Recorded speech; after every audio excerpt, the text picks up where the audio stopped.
Hey Bowtie Nation, Joseph Hogue here. Thank you for joining us for another one of these Monday market updates coming to you 9 a.m. Eastern every Monday morning. Get you ready for the week, and a very important topic this week, something that most investors, most Americans don't understand, what the Fed is really trying to do to the economy. A lot of people say they have projections or forecasts coming out by the Fed. These are not projections, these are not forecasts, these are goals, explicit goals of the Fed, and one of them could mean 1.2 million Americans lose their job over the next year. So very important to understand why that is, what they're doing, and what that means for the economy, for you, for your jobs, and for the investing. Stick around after that, though, because we're going to follow that up with our Monday market update, all the stocks I'm watching, the news you need to see, and the strategies to get you ready for this week. I want to jump right into that topic because it's extremely important. I've been really supportive of the Fed really over the last decade, up until the pandemic. The nation's central bank, they guide the economy through interest rates and through their monetary policy. And they've done a pretty good job of it up until the pandemic and the inflation that we're seeing over the last year. So a lot of you have seen this. This is the CPI, the Consumer Price Index, that main measure of inflation. And if you haven't seen this chart, you've definitely felt it in the prices you're paying. And you can see, for the most part, this starts at 1950 here and goes all the way up to present. And you can see, for the most part, up through even since 1985, inflation has been pretty much about 2.5% a year.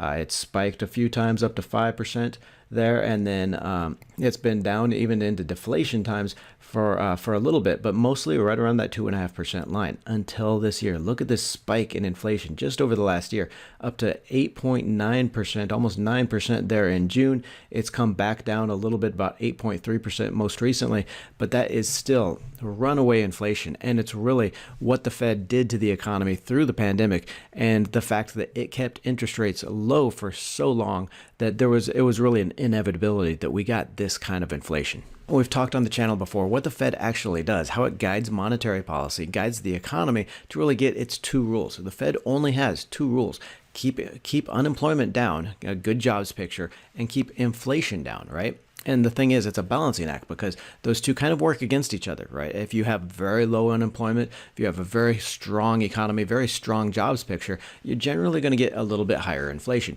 So it has to balance those with just right unemployment, just right jobs picture, so that inflation is a little bit, but not too high, right? And it's really lost control of that over the last year with that 8.3% inflation. So that's why it is increasing interest rates, kind of slow down the economy, and try to bring that inflation down, because inflation does just destroy savers. It destroys so many parts of the economy that we cannot have 8.3% inflation and not expect severe economic crises. And so what the Fed does, while it's raising interest rates or trying to slow down the economy, it releases these reports called Summary of Economic Projections. And this is just a guide of what it's doing, what it's thinking, and why it's doing it. But while it's called projections, and everybody thinks of these as a forecast by the Fed, what the Fed speakers, what the Fed members actually think the economy is going to do, these are anything but forecasts, anything but projections. These are goals, okay? Because the Fed does have such a strong hand on the economy, because it can increase interest rates and slow the economy, these projections aren't forecasts, but are the goal of what the bank is doing. The central bank is telling us, the Fed is telling us, through increasing interest rates and buying or selling bonds, we are targeting these projections over the next year. We're targeting economic growth of X and unemployment of Y and inflation of this, and we're going to get there no matter what. We are going to increase interest rates or manipulate the economy until we get these. So again, these are not projections, these are goals. So when you see something like this is one of the charts in there. This is the projection for PCE inflation. So PCE is personal consumptions expenditures. It's one of the other measures of inflation that we get, the one preferred by the Fed. I think just because it's lower than the CPI. The PCE, the PCE inflation was at 5% just last month, reported last Friday.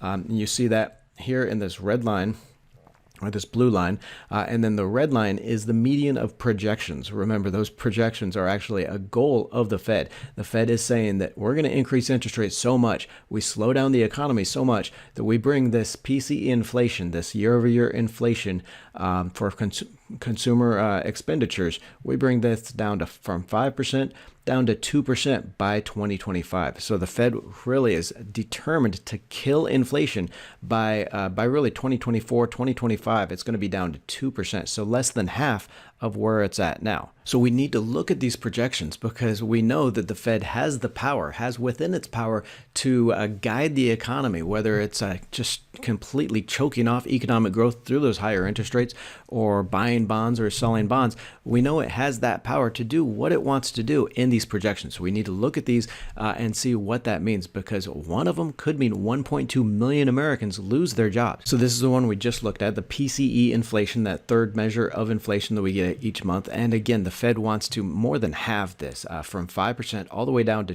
2% by 2025. And the only way that happens, the only way it gets inflation to halve in just a few years is by increasing interest rates, by continuing to increase interest rates and slow down the economy, slow down consumer spending, right? The way it does this, the way it brings inflation down and slows down the economy is through its interest rates, right? The Fed funds rate is the interest rate that the Fed controls through its policy, and that affects all other interest rates, right? They started the year at 0. It's now at 3.25%, which after the September meeting, I know 3% difference in a year doesn't seem like much, but that is ginormous in interest rate terms. Okay, to use a technical term, that is huge to increase interest rates by 3.25% in 1 year, less than a year, really. And we're starting to see the effects of that because that rate determines a lot of other rates in the economy, including mortgage rates, including rates to buy cars, credit card rates, and it's really starting to slow down the economy. We are already seeing that crash in housing prices as well as slowdown in a lot of other parts. And what we're seeing here is that the members of the Fed expect this to be as high as 4.5% by the end of this year, by into early next year, right? You see these dots. These dots, each one of these are a projection by the Fed members, by the members of the central bank, where they think interest rates are going to be over each of these years. And you can see they foresee the Fed continuing to increase interest rates up to 4%, almost 5% by early next year, which again, from 3% now, they're expecting to increase it nearly 1.5%. Okay. And if you consider what we've already seen in the economy, what we've already seen with mortgage rates doubling and crashing the housing market, what we've already seen with a lot of the other economic indicators, they're still going to raise interest rates by 1.5%. So they are determined to kill off inflation. No matter what, no matter how much they have to increase interest rates, and no matter how much economic pain they bring. What's even more telling, though, in this forecast of interest rates, though, is that the Fed expects interest rates to start coming back down after next year, right? Down to 2.9% by 2025. So then you got to ask yourself, well, why does the Fed think this? Why does the Fed expect to keep raising interest rates all the way up to 4.5% by the early next year, another 1.5%, but then expect to drop interest rates, to decrease interest rates to 2.93% over the next couple of years?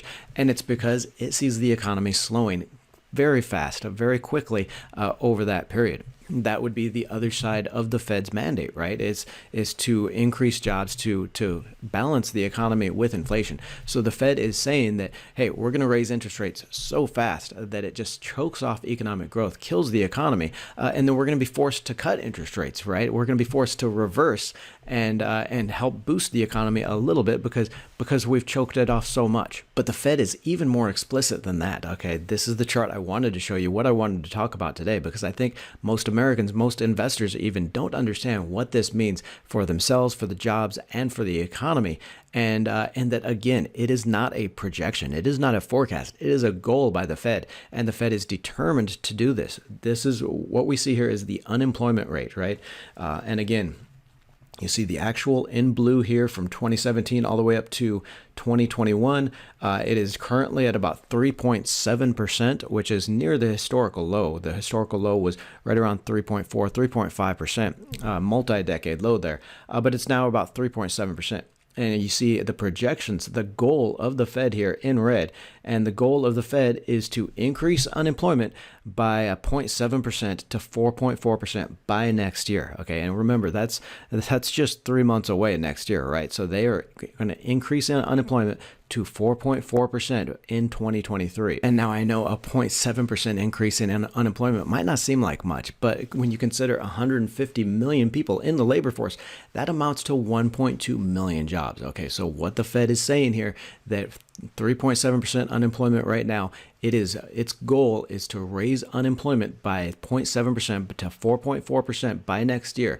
Okay, and for 1.2 million Americans to be out of a job. Okay, that's going to slow down the economy. People aren't spending money if they don't have it. If they don't have a job, that's going to slow down consumer spending, which is 70% of the economy, and it's going to slow down inflation. That is the only way that the Fed reaches its goal of 2% inflation by 2024, by 2025. And now all you out there in the Bowtie Nation know I'm skeptical that the Fed can meet this goal without overdoing it. Okay, the Fed was late to the game, let inflation go out of hand, and now it is really having to raise rates very quickly, and we're seeing some deep cuts in the economy, right? And consumers are about to get hit by utility bills through the winter that are going to be 30% higher than last year. We are already seeing the effect of those higher interest rates on the mortgage market, on the housing market. That is starting to crash. And yet the Fed still expects to raise interest rates by 1.5% over the next year, and really bring the economy to its knees. And in fact, if you look at this chart, and I know this is a little jumbled, this shows the change in the federal funds rate, right? The Fed funds rate, that interest rate, that key interest rate that the Fed controls, and it shows the hiking cycles in the past. And you see this blue line here, that's this cycle. Okay, it has raised interest rates 3% so far this year in just 6 months. Okay, and that is the fastest it has done ever. Okay, even in 2004, even more, as the housing bubble was inflating, it took the Federal Reserve 18 months to raise interest rates by 3%. That's 3 times longer than it's taken now. It is doing things 3 times faster than it ever has before, really. Even in 1994, which was on the back of a severe recession, it took 12 months to increase interest rates by 3%. So again, you see here this blue line.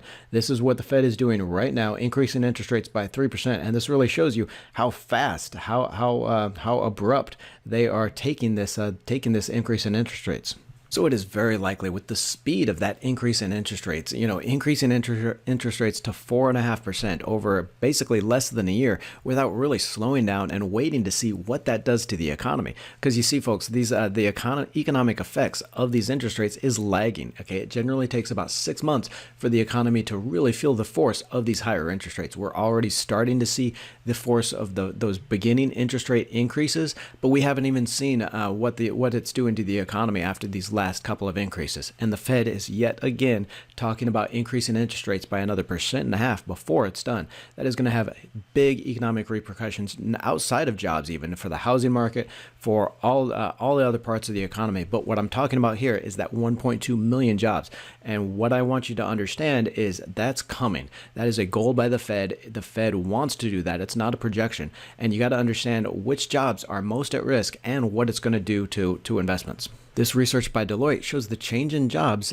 through the recessions back to World War II. So through the average of every recession, how much percentage of those jobs in that industry were lost during that recession. And you see here these top 3, mining and logging, manufacturing, construction, all lose more than 10% of their jobs on average in a recession. Now, of course, this recession coming up could be much harder. We could see much higher losses, job losses in those 3 industries, but those are really the 3 industries most at risk for losing jobs: construction, manufacturing, and mining and logging. I want you to understand, if you work in the housing market, anything related to housing or the home market, including construction there, your job is at risk, okay, because this recession and the increase in interest rates is going to hit housing especially hard, just because the effect on the mortgage market.